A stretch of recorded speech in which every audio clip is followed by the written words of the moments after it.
এবার বর্ষাকে সঙ্গে করে বিধ্বংসী গতিতে এগিয়ে আসছে ভারী বৃষ্টি। গত কয়েকদিন ধরে পরিষ্কার আকাশ থাকলেও এবার কিন্তু আবহাওয়ার পরিবর্তন ঘটতে চলেছে বাংলার বুকে।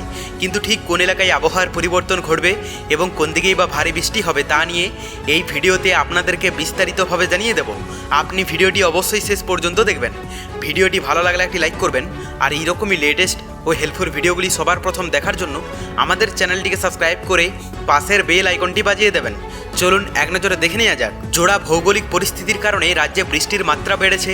একটি শক্তিশালী মৌসুমী অক্ষরেখা রাজস্থানের বিকানের থেকে বিহারের পাটনা এবং উত্তরবঙ্গের মালদহের উপর দিয়ে সোজা মণিপুর পর্যন্ত বিস্তৃত রয়েছে। এর পাশাপাশি উত্তরবঙ্গ সংলগ্ন বাংলাদেশ এলাকায় একটি ঘূর্ণাবর্ত সক্রিয় হয়ে উঠেছে।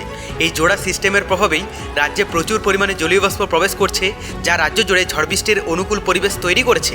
দক্ষিণের প্রতিটি জেলাতেই হালকা থেকে মাঝারি বা বিক্ষিপ্ত বৃষ্টির পূর্বাভাস রয়েছে। বৃষ্টির পাশাপাশি ঘন্টায় 30 থেকে 40 কিলোমিটার বেগে ঝড়ো হাওয়া বইতে পারে। আগামী 2 দিন দক্ষিণবঙ্গের জেলাগুলিতে আবহাওয়ার খুব একটা বড় পরিবর্তনের সম্ভাবনা নেই, তবে বিশেষ করে বর্ধমান, নদিয়া এবং মুর্শিদাবাদ জেলায় ভারী বর্ষণের সতর্কতা রয়েছে।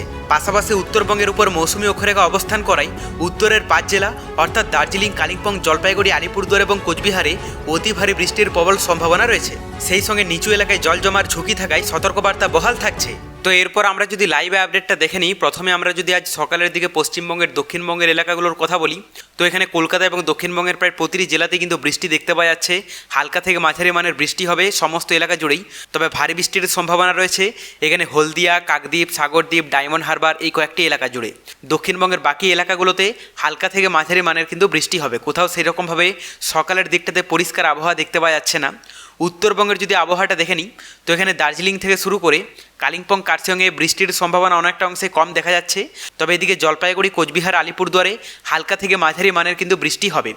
বাংলাদেশের কথায় আমরা যদি চলে আসি, তো এখানে সমুদ্র উপকূলবর্তী এলাকাগুলোতে ভালো ইফেক্ট পড়তে দেখতে পাওয়া যাচ্ছে। এখানে হালকা থেকে মাঝারি মানের বৃষ্টি হবে চট্টগ্রাম, ফটিকছড়ি, মানিকছড়ি, ফেনী, মহেশখালী, কক্সবাজার, টেকনাফ। কিন্তু ভারী বৃষ্টির সম্ভাবনা রয়েছে বরগুনা, বরিশাল, পটুয়াখালী, মংলা এই সমস্ত সমুদ্র উপকূলবর্তী এলাকাগুলোতে। এর ভিতর থেকে শুরু করে এখানে যশোর, খুলনা, মাদারীপুর এগুলোতেও কিন্তু ভারী বৃষ্টি দেখতে পাওয়া যাচ্ছে। আর ভিতরের এলাকার মধ্যে প্রায় অধিকাংশ এলাকা জুড়েই কিন্তু বৃষ্টি হবে। যদিও এখানে কয়েকটি এলাকা আছে যেগুলোতে পরিষ্কার আবহাওয়া থাকবে। এখানে রংপুর, দিনাজপুর, বালুরঘাট, গাইবান্ধা, এদিকে জামালপুর এই সমস্ত কয়েকটি এলাকা আছে যেগুলোতে পরিষ্কার আবহাওয়া দেখতে পাওয়া যাচ্ছে। কিন্তু এখানে সিলেট থেকে শুরু করে সুনামগঞ্জ, জামালপুর, মৌলভীবাজার, কিশোরগঞ্জ, ময়মনসিংহ, উপরের দিকের কথা বলতে গেলে পঞ্চগড়, ঠাকুরগাঁওতেও কিন্তু বৃষ্টির সম্ভাবনা দেখতে পাওয়া যাচ্ছে। এরপর আমরা দুপুরের দিকে আপডেটটাও দেখে নেব। তো দক্ষিণবঙ্গের কথা বলতে গেলে কলকাতা সহ দক্ষিণবঙ্গের প্রায় প্রতিটি জেলাতে দুপুর থেকে বিকেলের মধ্যে সমস্ত এলাকা জুড়ে কিন্তু বৃষ্টি দেখতে পাওয়া যাচ্ছে। সকালের মতোই খুব একটা চেঞ্জেস নেই। গত কয়েকদিন ধরে যেরকমভাবে দুপুর বিকেলের দিকে বৃষ্টি হচ্ছে, সেম একইভাবে আজও কিন্তু বৃষ্টি হবে। কোনো রকম নিস্তার নেই, মানে পরিষ্কার আবহাওয়া থাকবে না। উত্তরবঙ্গের যদি আপডেটটা দেখা যায়, তো এখানে দার্জিলিং, কালিম্পং, কার্শিয়ং থেকে শুরু করে জলপাইগুড়ি, আলিপুরদুয়ার, কোচবিহারে বৃষ্টির সম্ভাবনা দেখতে পাওয়া যাচ্ছে। যদিও সকালের দিকটাতে দার্জিলিং, কালিম্পং, কার্শিয়ংয়ের পরিমাণ অনেকটাই কম ইফেক্ট থাকবে, তবে দুপুর বিকেলের দিকে এই সমস্ত এলাকাগুলোতে ইফেক্ট একটু বেশি পড়বে। অপরদিকে সকালের দিকটাতে জলপাইগুড়ি, আলিপুরদুয়ার, কোচবিহারে বৃষ্টির সম্ভাবনা বেশি থাকলেও দুপুর বিকেলের দিকে পরিমাণ অনেকটাই কিন্তু কম ইফেক্ট পড়তে দেখতে পাওয়া যাচ্ছে। এরপর আমরা বাংলাদেশের আবহাওয়াটাও দেখে নেব। তো দুপুর বিকেলের দিকে এখানে চট্টগ্রাম, ফটিকছড়ি, মানিকছড়ি, সেই সঙ্গে মহেশখালী, কক্সবাজার, টেকনাফ এগুলোতে পরিমাণ অনেকটাই কিন্তু কম ইফেক্ট পড়তে দেখতে পাওয়া যাচ্ছে।